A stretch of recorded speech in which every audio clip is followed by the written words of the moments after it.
Cleaning అని మొదలుపెట్టుకుంటే ఒక్కరోజు అయ్యే పని కాదండి. అప్పుడప్పుడు ఒక్కోటి చేసుకుంటూ ఉంటాం కదా ఇంట్లో.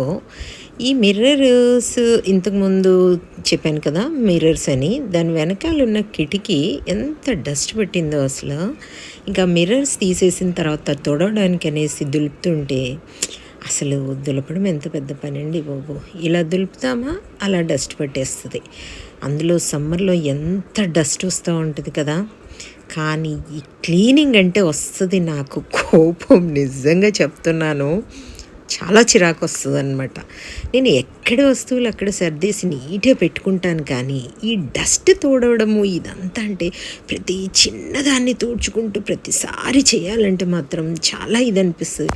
ఒక్కోసారి అనిపిస్తూ ఉంటదనమాట. కొంతమందికి బాబోయ్! ఒక జబ్బులాగా ఉంటది కదా! తుడిచిందే తుడవడం, కడిగిందే కడగడం పెడతా ఉంటారు కదా! వాళ్ళలా ఎలా ఉంటారు అనేసి నాకు అనిపిస్తూ ఉంటది తుడుచుకుంటూ. నాకైతే చిరాకండి.